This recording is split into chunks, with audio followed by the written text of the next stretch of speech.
Di halaman rumah sakit itu, tepat di pinggir jalan ada kuburan Belanda. Kata orang, siapa saja yang lewat situ malam-malam pasti dilempari pasir, entah oleh siapa.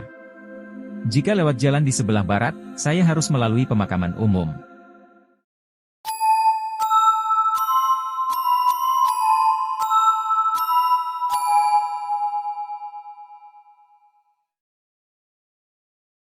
Assalamualaikum warahmatullahi wabarakatuh. Kembali lagi bersama saya di channel Danger Zone.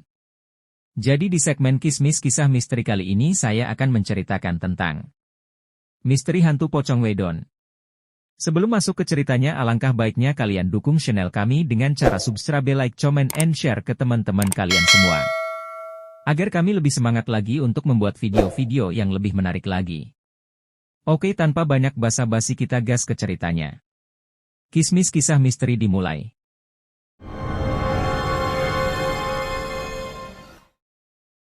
Saya pernah mengalami kejadian yang menakutkan.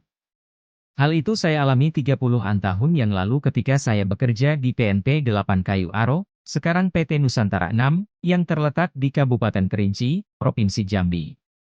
Ketika itu perusahaan mengadakan perombakan pelayuan teh dari sistem konvensional menjadi sedikit modern, yakni dengan WT, Withering Throw. Saya ikut mengerjakan WT tersebut, dan terkadang lembur hingga pukul 22 atau pukul 23 malam. Jarak rumah saya ke tempat saya bekerja sekitar 2 km perjalanan dan sekitar setengah jam jika jalan kaki. Teman kerja saya yang berdekatan rumahnya, Wagiman, jika sedang lembur sampai malam, saya selalu pulang bersama-sama dengannya. Suatu ketika Wagiman sedang sakit, saya bekerja hanya bersama mandor. Karena Wagiman tidak bekerja hari itu, saya mohon kepada mandor untuk tidak lembur sampai malam. Tetapi mandor memaksa saya harus kerja lembur sampai jam 10 malam. Untuk malam ini Pak, tolong saya izinkan untuk tidak lembur. Rumah saya jauh dan tidak ada teman pulang, dan gelap pula, tiba saya kepada Pak Mandor. Kalau alasan gelap, nanti saya pinjami senter, tapi besok pagi pulangkan, desak Mandor. Tapi Pak. Tapi apa? Takut? Takut apa? Laki-laki kok penakut? Udah, pokoknya lembur sampai jam 10 nanti dibelikan nasi bungkus, kata mandor setengah memaksa. Akhirnya saya pun mengalah kerja lembur sampai jam 10 malam.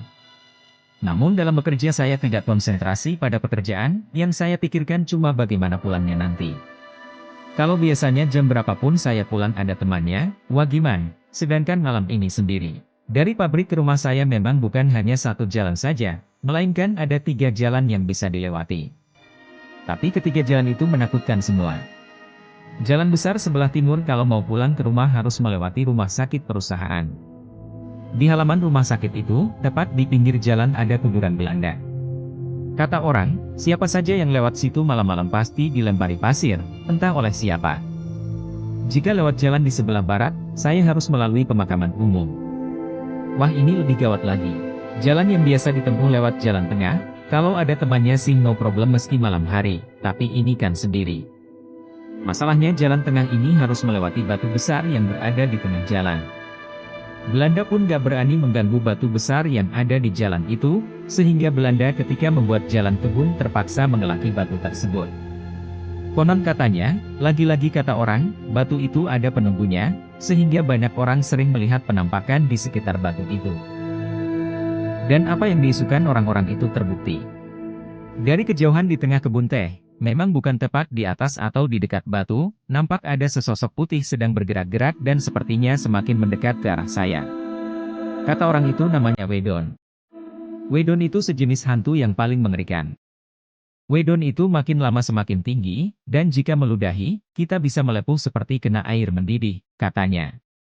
Tanpa pikir panjang saya balik kanan lagi, tujuannya langsung ke rumah Pak Mandor dan numpang nginap di rumah beliau, daripada melonyo, melepuh, kena ludah Wedon. Namun belum jauh saya meninggalkan Wedon itu tiba-tiba ada cahaya api yang juga semakin mendekat ke arah saya. Kata orang kalau api itu sejenis hantu kemangmang atau lampor, ada juga yang menyebutnya banaspati. Akhirnya saya hanya pasrah dengan apa yang akan terjadi sambil menggigil dan jantungnya berdegup tidak menentu. Ya Allah, jika memang sudah takdir saya harus mati di tangan Wedon atau kemangmang, saya rela. Saya langsung jongkok memejamkan mata sambil menunggu apa yang akan terjadi. Ngopo emiwen? Saya terkejut bukan kepalang ada suara yang menegur saya. Ternyata Mbah Bawon yang baru pulang kerja dari pabrik sambil membawa obor karung goni yang dililitkan pada sebatang kayu dan dicelupkan ke cairan oli kotor. Mbah Bawon rumahnya lebih jauh dari rumah saya. Jika pulang kerja dari pabrik, dia pasti melewati rumah saya.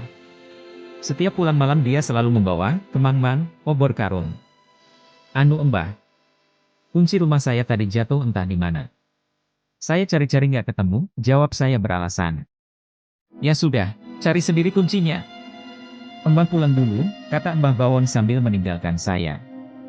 Mbah, tunggu Mbah, senter saya mati, kuncinya dicari besok sajalah, teriakku sambil mengejar Mbah Bawon yang belum begitu jauh.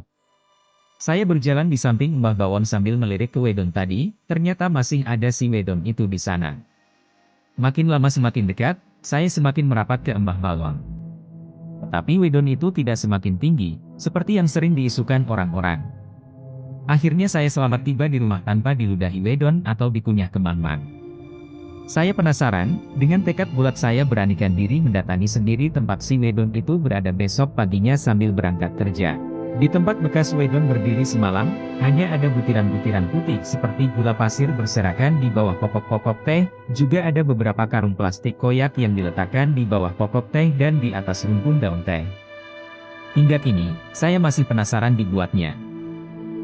Katanya lagi, kadang-kadang menyerupai anjing besar, kadang menyerupai harimau, kadang juga menyerupai perempuan cantik. Pokoknya seremlah.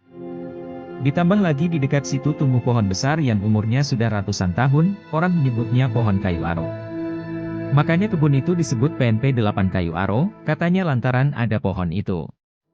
Entahlah, saya tidak memikirkan tentang nama kebun itu, cuma sedang mikir bagaimana pulangnya nanti. Heh, kok malah ngelamun?